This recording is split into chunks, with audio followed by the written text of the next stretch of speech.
If you pay attention to the news, however, it oftentimes promotes the false narrative that violence around the world is the result of chaotic outbursts of meaningless tribal and ethnic tensions. That's something advanced by Whitehead in 2004.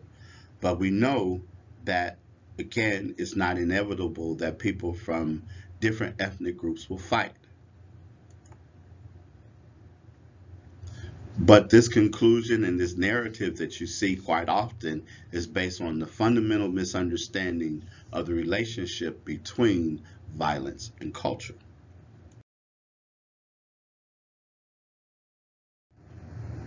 This area here is the Balkans, and it is an area where countries make up the former Yugoslavia, and they share the stereotype of ethnic and religious tribalism. Even the word balkanization, which means a fragment of society into hostile factions, came as a result of the way in which people saw and viewed this region. During the Civil War in the 1990s, you would constantly see foreign news highlighting acts of violence by the Serbs, the Croats, and the Muslims, and calling it ethnic violence. But all of this ignored the history, the long history that they've had of cooperation. And the violence that did occur came out of artificially created ethnic conflict that certain leaders in these various places caused in order to preserve their own political and ideological interest. So again, it's not inevitable that people from different ethnic groups will fight. Certainly not on their own, but it's when things are agitated and things are stirred up.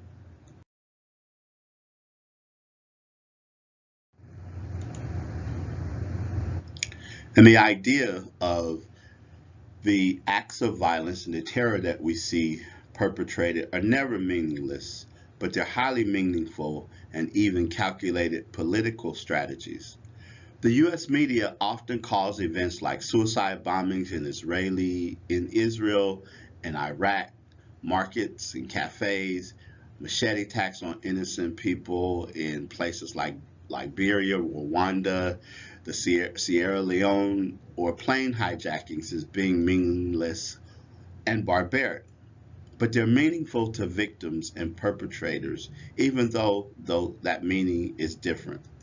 One side sees it as a threat and experiences it as hostility, where the other side may see it and view it from the perspective of martyrdom and devotion to a cause. Violence and the threat of it is very often used as a political strategy and as political tools.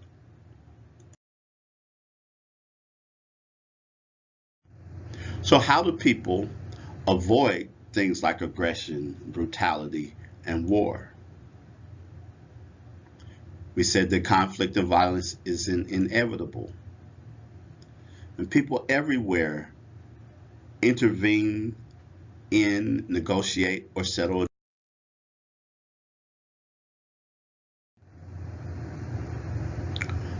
Well, what kinds of things do people oftentimes get into disputes about? First would be material goods. People will argue and get into disagreements or worse disputes about who has right to land or other property. It may be money, other considerations, financial considerations, but oftentimes disputes might be about material goods.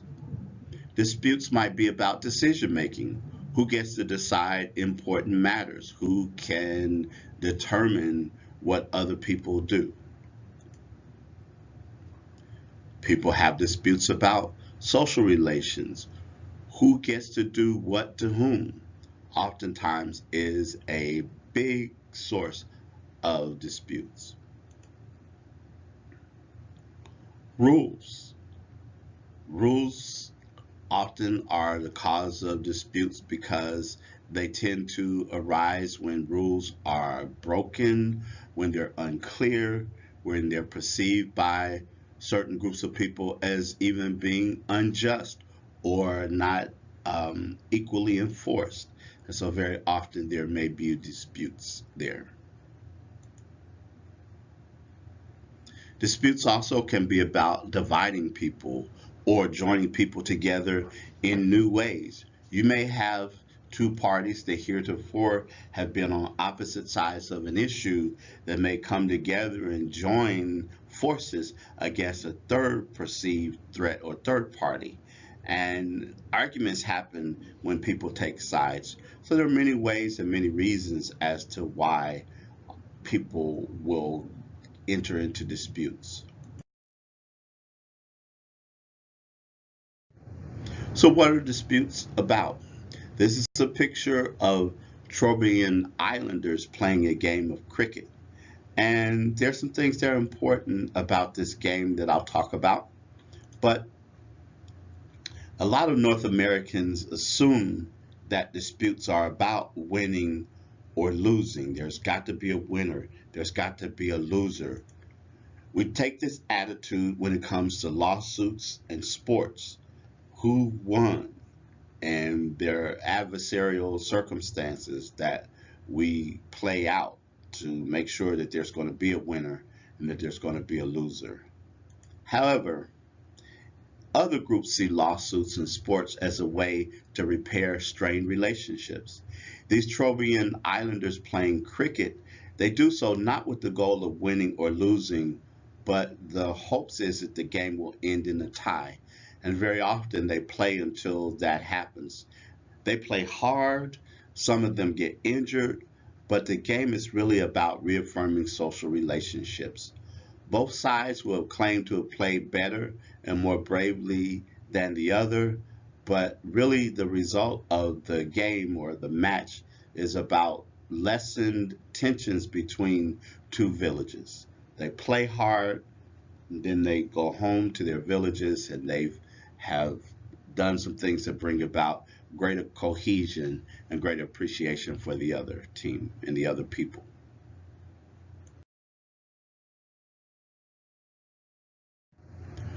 So how do people avoid or manage disputes? Well, part of the way in which people avoid disputes, think about it for a moment.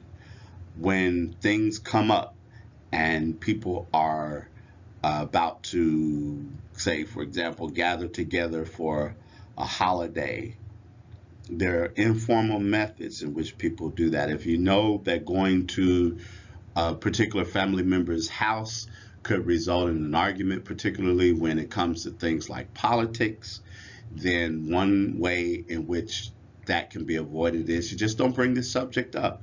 You know that maybe there's an unwritten rule, or it may even have been stated among family members, and there's agreement that we won't talk about politics when we're together for this event or over this meal, or we won't do these things. But there are other informal ways in which people work to manage disputes.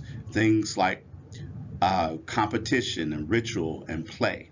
Also, telling jokes. If you listen or pay attention to a lot of comedians, when they tell you how it was that they got involved in doing comedy in the first place, there's some that will say that they started in their career as a comedian because they found that by telling jokes, it helped them to avoid getting beat up by bullies, or it was a way of lessening tension in tense environments or those kinds of things there.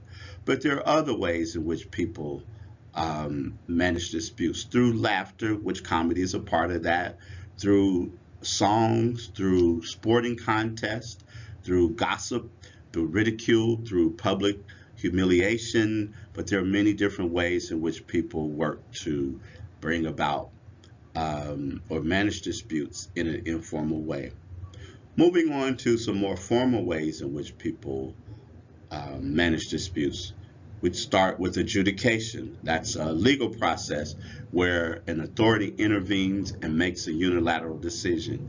When you think about adjudication, think judges, courtrooms, lawyers, juries, those kinds of things there that take place in order to bring about solutions.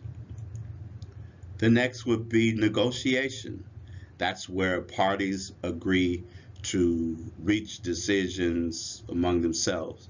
But it's important to note in the case of negotiation that it never takes place in isolation, but there are broader social relationships and circumstances that influence the discussion between the parties in dispute.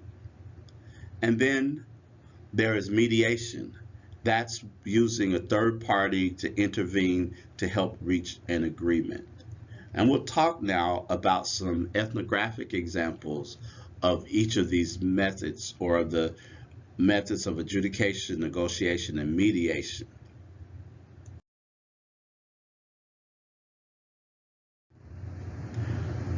The Kapele people who live in Liberia in Africa, James Gibbs studied them in 1963. And when there were problems, they realized that they could take those disputes to the government and have the decisions made there. But instead, they decided to form what are known as moot courts. And these are proceedings in which respected elders, kin, or neighbors preside over the discussion, they preside over the proceedings, and rather than a slow government in their case, which said that not only did it take a lot of time, but they also didn't give a lot of opportunity for people to air their grievances. And so the moot courts did just that. It allowed unlimited testimony. It allowed all of the parties to air their grievances, because the goal of these moot courts was to restore harmony. And both parties oftentimes were found at fault, but there was a consensual solution that was found, and reconciliation came about as a result. And what they discovered is that as they went through this process, they were able to restore that harmony. And in particular, the moot courts were particularly effective with domestic problems.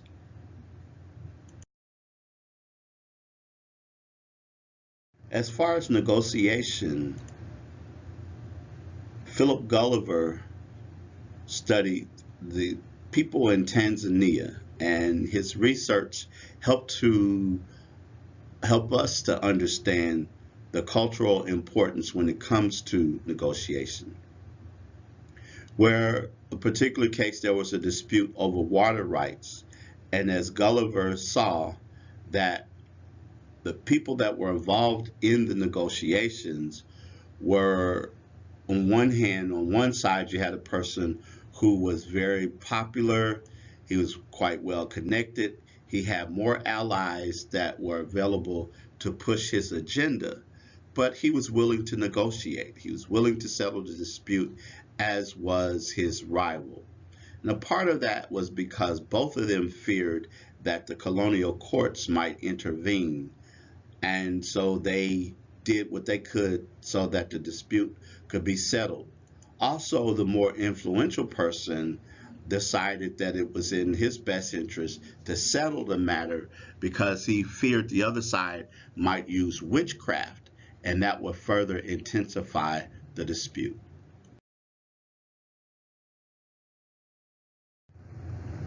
Mediation, as we said, uses a third party.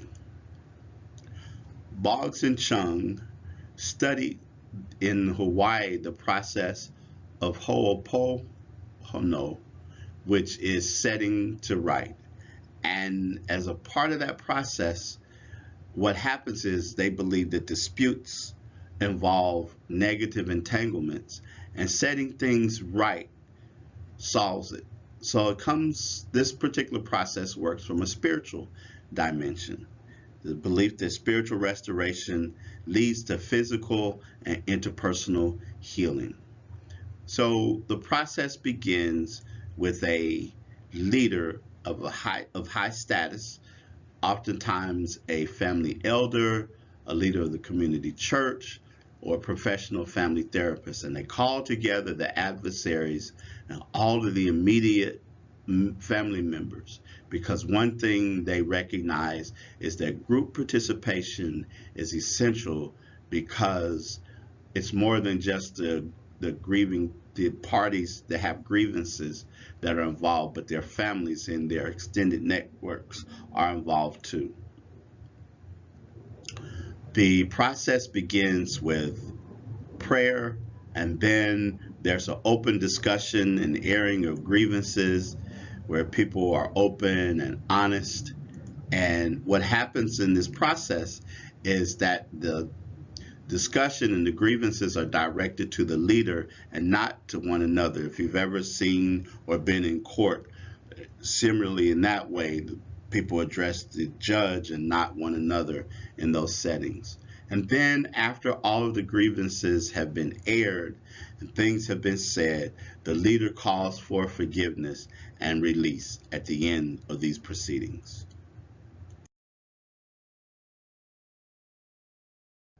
So,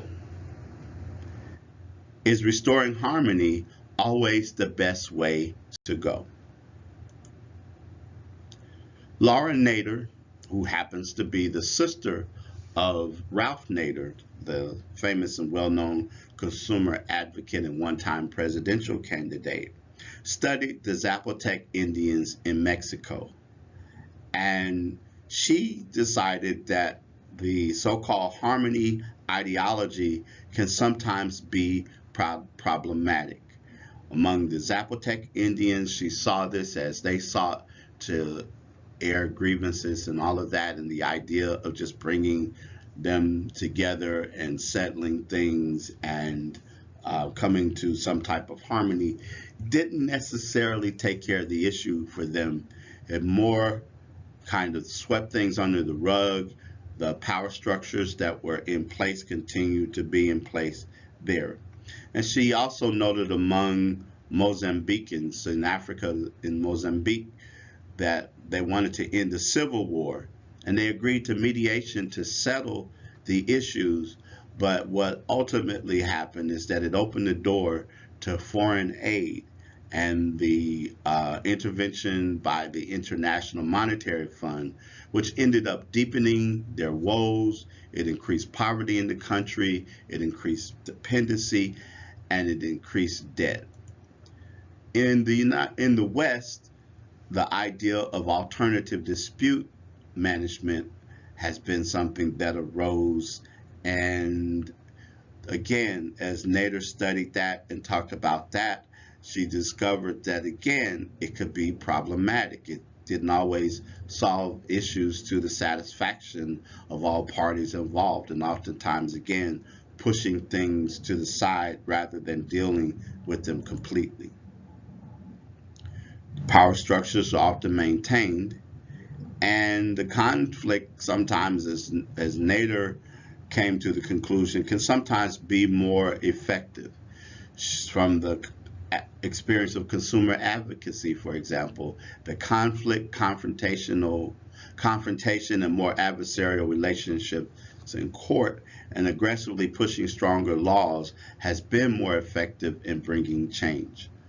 Many of you these days now, the automobiles that you drive can be a lot safer than they ever were because of the efforts or this idea of taking adversarial and aggressive roles in court and other things to get corporations and groups to take in consideration things like consumer safety, and all of that can be important. And this is a part of the work of Laura Nader.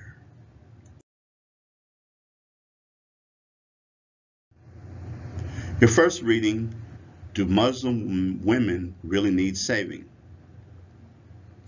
Part of this reading comes to examine the idea that saving women and colonial feminism, the fact that many times the excuse that has been used for colonialist efforts and imperialist efforts has been the idea of saving women in particular areas or particular countries.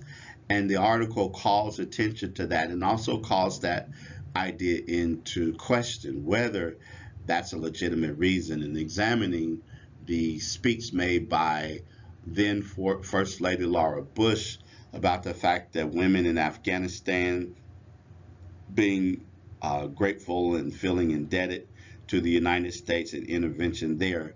But oftentimes we've seen throughout history this has been an excuse for actions and things that happen in countries and other places that ultimately, in hindsight, may have had some devastating effects. But the justification for the war on terror has been to say, quote unquote, save women from wearing the burqa. But the thing that often isn't accounted for is difference in the global world. That there are different ways in which cultures and other people look at things and evaluate things. And the fact that veiling is not equal to a lack of agency. That just because women in Muslim countries, for example, wear the burqa, the hijab, the nijab, those head coverings, doesn't mean that they don't have power and don't have choices. In fact, some of them see wearing those as being actually more empowering. And so it's important that we look again through the lens of cultural relativism and understand and work to understand those particular dress codes and particular ways and styles of dress that people observe. And I think really an important argument that she deals with, that being feminist does not necessarily mean adapting to and embracing Western ideas, so that there's a difference between being feminist and being Western.